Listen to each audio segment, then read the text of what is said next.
This is Taiwan Talk. This is Taiwan Talk on ICRT. I'm Eric Smith, and this is Taiwan Talk.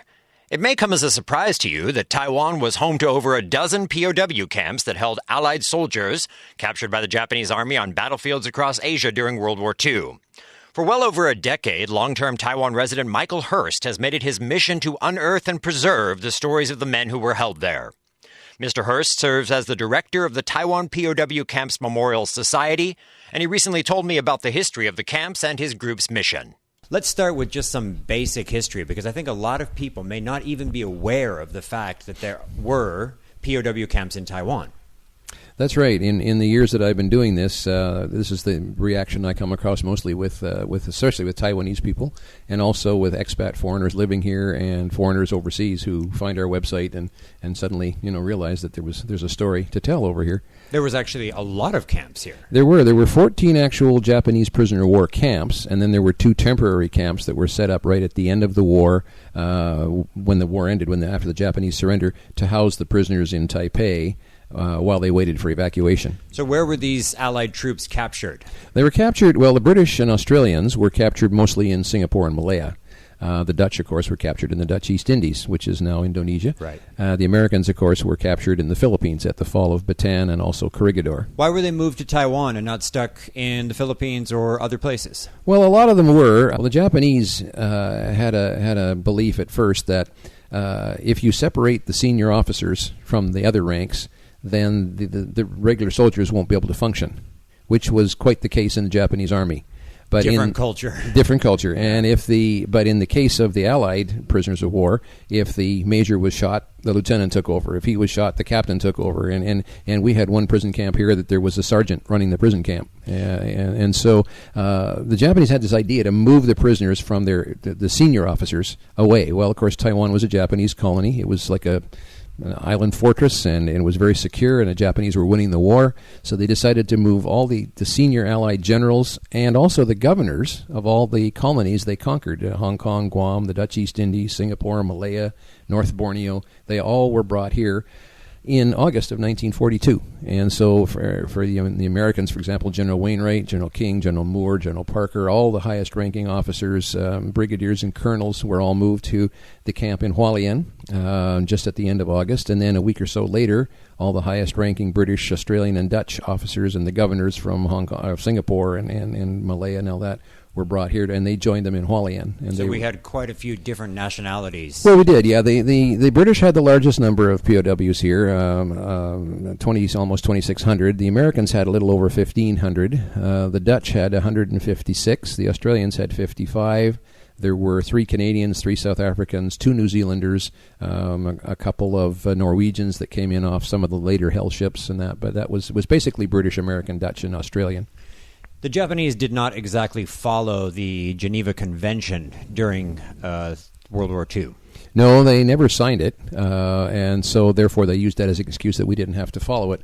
The Japanese had this code of war called Bushido. And, of course, the emperor was God. There was no such thing in the Japanese army as surrender. You were a coward. You were just nothing if you surrendered. So if you were certainly to be defeated, then you would form up with your buddies and make a banzai charge and be killed that way. Or if you were about to be captured, you would commit suicide. So it was shameful to be captured.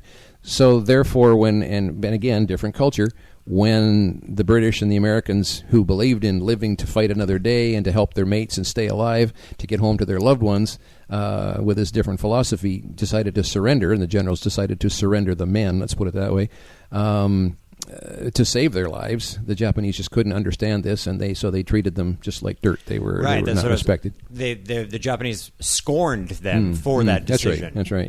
Yeah. So then they treated them in some ways as kind of subhuman. Yes, they were. Yeah, they were just slaves. They were objects to be used. There's a lot of beating in Taiwan. In Jingguasha, for example, the conditions were so horrific. The men had such little food and were in such bad condition, but they had to do 12 hours work in the mine every day. And if they didn't fill enough cars with ore, they didn't drill enough holes, they didn't do what they required, they were lined up in the tunnels after work, holding onto the air pipe, and they were beaten with a mining hammer on their backs and whatever, slapped and punched, and then, of course, as I tell people, we don't have much meat on our back anyway, and to starving men have even less. And when you beat them with a hammer handle, you're going to be bleeding, you're going to be bruised. And then, of course, they had to walk a considerable way to get back to the camp after and then work the next day. And work the next day with little food. And it was, it's like in Chinguash, it's always raining and cold. A lot of they said their clothes never dried out. They used to hang their clothes over the rafters and put on wet clothes the next morning. So there were all kinds of sicknesses, diphtheria, pneumonia that the doctors had to treat.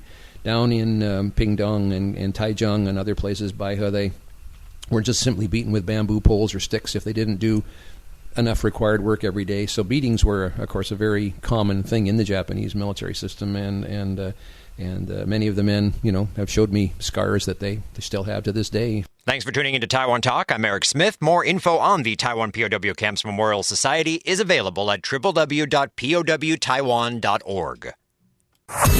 This is Taiwan Talk. This is Taiwan Talk on ICRT.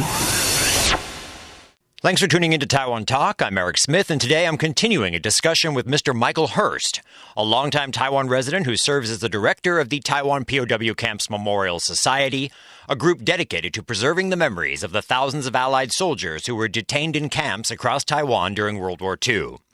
I asked Mr. Hurst how he first got interested in the subject. When I was a young boy, I found out somewhat accidentally that I had a number of uncles that were in World War I and then subsequently in World War II.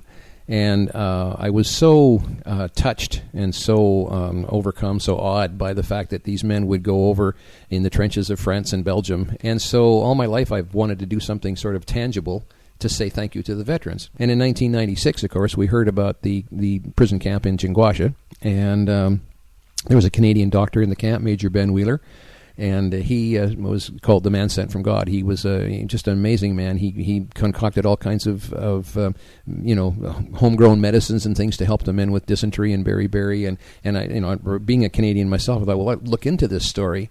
Well, then the Canadian Trade Office director of the time, we got together and suggested that maybe the Canadian Society, or we should do something to have a little ceremony or service to remember these men who were in this terrible camp. And at that time, we just one camp, one terrible thing, that was it.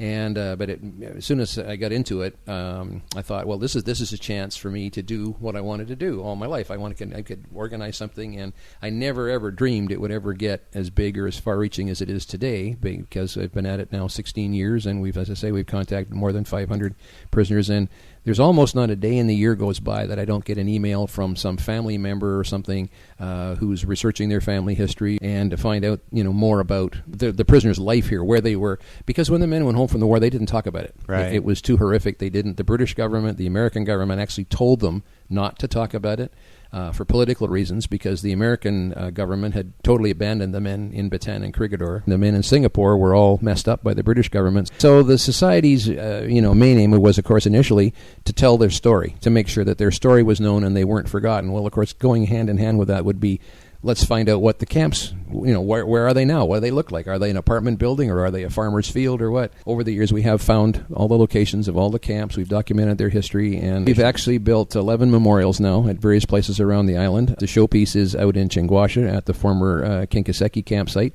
where we have the original memorial, which we built in 1997 in the park. We then have a prisoner of war memorial tree there. We have we call the Eternal Flame of Peace and Remembrance, which is a bronze sculpture of a flame. And then in 2011, the county government further expanded the park, and we built the wall with the names of all the Taiwan prisoners that we had at that point. 4,363 names are carved in that wall. It's the only park of its kind in the world devoted to the Far East prisoners of war. And it's the only memorial wall of its kind in Asia that I'm aware of. Now, the Taiwanese people, by and large, the prisoners found that they weren't hostile to the prisoners. For example, when they brought the men here on the hell ship England Maru in November 42, they took 500 men to Taipei, to the train station. They made them march from the Taipei train station up into Dazi. Of course, they turned out the school children. They turned out the people to watch these bedraggled, paraded, shameful prisoners that they had conquered. And they did this in various, Kaohsiung. They did it in Zhofen when they went through there on the way to Chinguashi. But the prisoners say when they looked at the eyes and they looked at the people, although they were waving their little Japanese flags and the school children, and some were pointing, obviously they'd never seen a foreigner before, they never really saw hatred. They didn't throw rocks and tomatoes and that sort of thing. They saw sympathy generally in the eyes of the people, looking at these people. So I think that says a lot for Taiwanese people as well. And there were people in Taiwan, civilians and local farmers and stuff, who would be out, and the prisoners would be going by and they'd throw them a potato or they'd throw them some, a banana or something, and so there were definite acts of kindness that the prisoners remembered from the Taiwanese people, and even some of the Taiwanese guards weren't so bad in a sense, although they had to follow orders and they would get beaten if they didn't do what they were told. But over the years, we have had a number of the former Taiwanese guards who we've discovered and talked to, a number of these former prison guards who've come up and taken part in our activities, and we've had some of the memorial openings, and they're there. Every time we take a veteran or his family down to, say, Pingdong or Baihe or somewhere, we'll have guards coming out to join us. And when we opened the memorial in Hualien in last November, we had a former camp guard from there came out and joined the ceremony. He's 91 years old. And, they want to put it behind them as well. And a small part of our work here has been a bit of reconciliation. So when a prisoner comes back here and goes to Pingdong or Baihe or Daja, and the guards want to know when they're coming, of course, they always come out and meet them. And, of course, they don't remember each other personally, but the guards will always say to the men when they come, and their families as well, "We are sorry for how you were treated when you were here," which is a pretty good apology, right? When that happens, of course, then the prisoners will shake hands with them, and usually about 20 minutes later, they're all arm in arm having their pictures taken, walking around. And so when these Taiwanese guards come out and when they have an interaction like this, the Taiwanese guards have peace, and they're happy. So it's like, if two people have an argument and one says, "I'm sorry," and the other one says, "I forgive you," well, then both can have peace. Thanks for tuning into Taiwan Talk. I'm Eric Smith. For more info, visit www.powtaiwan.org.